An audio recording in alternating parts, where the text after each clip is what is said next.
Hey folks, welcome back to the channel. So today we're going to review the Nihongo Yomo Bunko Graded Reader series. And I personally think that reading Japanese is one of the best ways to improve your Japanese. Ideally something that is at the right level for you and not super boring to read. And this is where things tend to get difficult, because once you finish the not really interesting, engaging stories of your textbook, it's actually not easy to find content that is both interesting and manageable to read.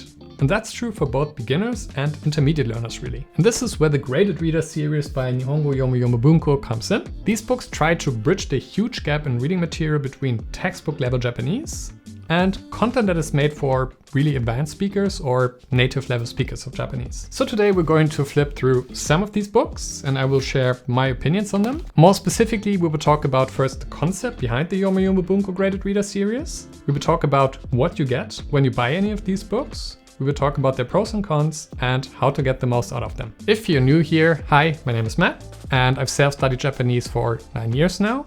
And on this channel, we're exploring strategies to make learning Japanese more enjoyable and more effective. Without further ado, let's jump right into it. So what is the Nihongo Yomo Bunko Graded Reader series? If you're learning Japanese, chances are that you already have, or you will run into a pretty big problem at some point. Finding content that is interesting and yet manageable to read. And while there's lots of good content out there for advanced learners, for beginners, finding something that is at the right level for you is actually not easy at all. And the whole idea behind the Graded Reader series is to solve that problem by providing easy to understand and enjoyable Japanese stories that gradually get more challenging. So Yomo Bunko is broken down into graded levels or difficulty levels. And this means that you can basically pick a starting point that matches your ability and then work your way up as you get better at actually reading and understanding Japanese. So in total, there are 5 different levels, ranging from very beginner up to somewhat intermediate level. And the levels differ in the number of vocabulary, the length of each story,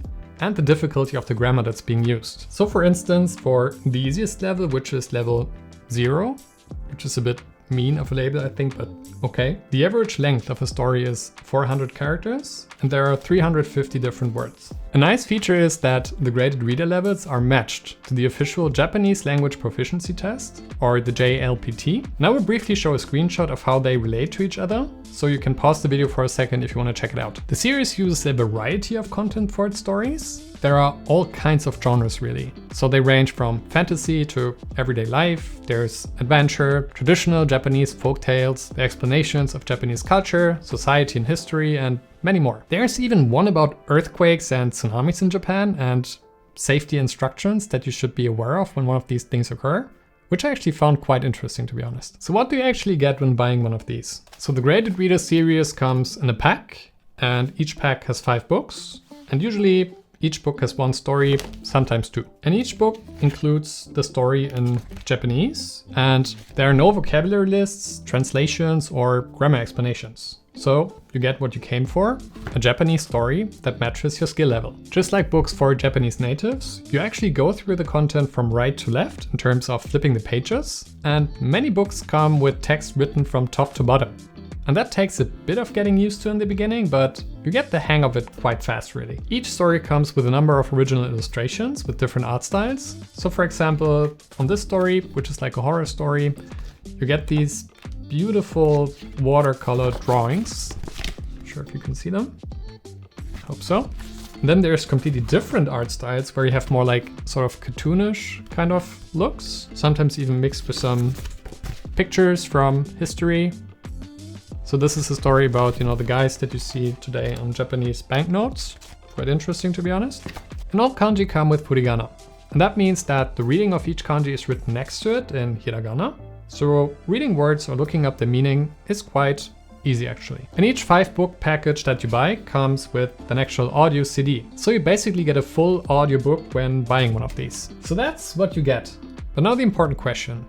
Is it actually good? So let's talk about the pros first. Of course, we're a bunch of positive people on this channel. Well, for the most part, really. So the first thing that I really like about the Graded Reader series is the included CD that I just mentioned. So the quality of the recordings is quite nice and it's quite easy to understand the readers. Plus, it opens up new kind of plays. You can just use the recording as standalone to practice your listening skills. You can listen to the recording while you're reading the book to actually get more in a better reading flow. and you can use it as a basis for shadowing practice. And for those who are not familiar with the term, shadowing means that basically you listen to the audio in the target language and try to simultaneously repeat the speech as closely as possible. And by doing that, you can improve listening comprehension, your pronunciation, and build a solid basis for speaking. So there's tons of value to be had here really. And another big plus is the use of furigana for kanji. It makes looking up new words so much easier and quicker, and it also allows you to actually read through the content more smoothly. Instead of stumbling over every second word trying to figure out how to read it, you can actually get into a nice reading flow, which feels really nice. So the next pro on the list is the entertainment factor of the stories.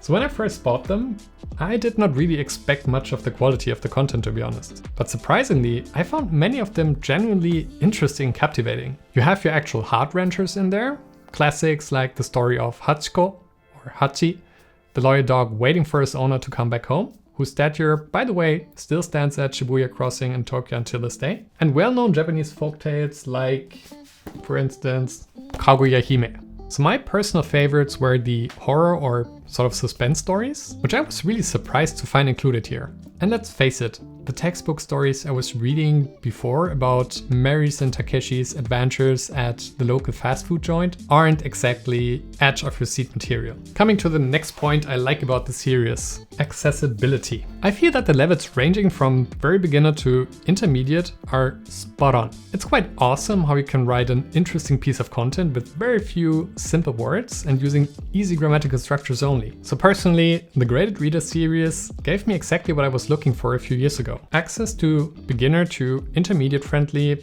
interesting reading material that is actually growing with my own ability of the language. Spot on really. But wait, if this is point number 2 on the list, then what is point number 1? Glad you asked. So the biggest pro of the Yomoyomo Bunko Graded Reader series is this.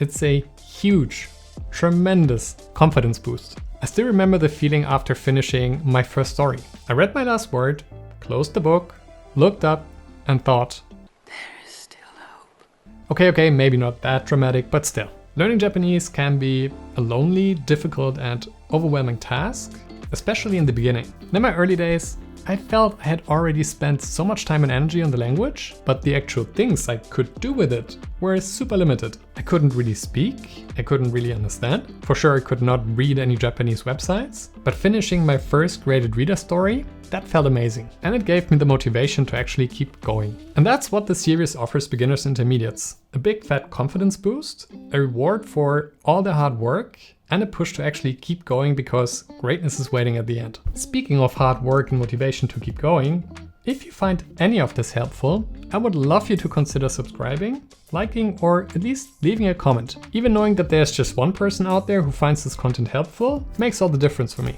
Thank you. And when it comes to the cons, there's not much to be said here really. There are just a few minor points, but I feel like it's more nitpicking. So one could argue that it would be nice to have a vocabulary list included in the book, but with the increasing number of words at higher levels, that's not very realistic to be honest. And looking up words yourself on your phone by using free dictionary apps like Jisho is actually not a big deal. In fact, I would say there's a big benefit to actually look them up on your own, but we'll get into that later. You could make a similar argument about the lack of grammar explanations, but again, this isn't a textbook, so complaining about that is a bit off. And lastly, depending on your income and where you live, some of you may consider these books to be a bit pricey. At the time of making this video, a 5-book package is around 25 to 35 euro on Amazon in Germany. And personally, I think it's worth it, especially as you get into the more advanced levels with more content for the buck. But for those put off by the price, the free Tadoku Graded Reader series might be a good alternative to have a look at. The concept of that series is very similar to Yomoyomo Bunko, Japanese short stories, in this case ebooks, with illustrations, furigana, and different difficulty levels, based on their vocabulary, grammar, and length of each story. Some of them have audio recordings, others don't. Just steer clear of the kana-only books. Avoiding kanji won't help you if you're serious about learning Japanese. And I'll leave a link in the description if you want to check them out. So if after this review you decide to buy any of the Yomoyomo Bunko Graded Reader series, or you already have them, here are a few tips to help you get the most out of them. So tip number 1, cover up the furigana. Hiding the furigana helps you build a muscle for reading kanji. So just grab a blank piece of paper and place it over the furigana as you try your best to actually read the story. If you're struggling to read a word, there's nothing wrong with just, removing the sheet and having a peek. But for myself, especially in the beginning, I found that I started to rely way too much on furigana. I'd stop paying attention to the kanji entirely, and my eyes would just automatically scan the side or the top of each kanji to try to find the furigana. The thing is that most native content that you would like to read at a later point doesn't have furigana anymore, unless it's aimed at children or it's a Zelda game. So it's worth practicing without it. Tip number 2, look up unknown words and create Anki cards. Looking up unknown words you come across when reading them is super effective in increasing the chances that you will actually remember that word in the future. Why? Because you're encountering that word in its natural context, which makes it easier for your brain to actually store and recall it. And on top of that, the word actually means something to you in that moment. When you look up a word, you're unlocking more of the content of that story, which triggers the reward system in your brain and boosts your chances of actually remembering it later. If you use Anki, I recommend making a card for any new word that you come across. That way you're just slowly building your own personal vocabulary deck that is actually relevant to you. Okay, tip number 3. Sometimes actively ignore tip number 2. So yes, I'm convinced there's a lot of value in looking at words and grammar points, but it sort of breaks your reading flow, which can be quite frustrating at times when you need to pause, look up a word, add it to Anki, continue to read, only to find yourself having to look up another word or two in the same sentence. So to avoid burnout, I recommend having every now and then reading sessions, which are not about actually understanding every word and grammar point, but the goal is actually to get through the story. And for these sessions, you should just go ahead and tell yourself, you know what, I don't understand everything here, and that's okay. I'll just skip the parts that I don't understand and don't worry too much about it and just try to enjoy the story. Now this may take some getting used to, and you'll probably be tempted to still look up words anyway. That's why I've built a habit of consciously deciding on what type of reading mode I'm going to use before my reading session, and then commit to that decision as I read. Tip number 4, reread pages. Sometimes working through a page can feel like climbing a mountain. So especially if there's a lot of things that you need to look up. But once you've gotten through it once, it's much easier the second time around. So rereading a page after you've worked through it actually feels nice. And it's not just that. It's also a very effective way to boost your long-term memory of newly learned words and internalize the natural use and patterns of the language. The whole point of reading a Japanese book is not to create a one-to-one translation of it in your own language. So instead, you're reading in order to understand the story in the target language, including its natural structures and phrases to express the meaning. And rereading a page is a nice practice to help you do just that. So with these tips, I hope that you will take the plunge and give the Yomoyomo Bunko Graded Reader series a shot and have fun with it. Personally, these books hold a special place in my heart until this day. And I sometimes just, find myself picking them up again just to flip through some of the stories, just for the nostalgia of it really. And if you do end up buying any of these books or you already own them, I would love to hear your experience with them in the comments below. Now, reading plays a big role in improving your Japanese, but it's really just one puzzle piece in the overall immersion-based approach. So if you're interested in how to learn Japanese by watching and listening to Japanese content, you may want to watch this video up here next, where I cover tons of common questions that beginners typically have about how to immerse yourself effectively in Japanese in order to learn the language. I see you guys in the next one. Bye now.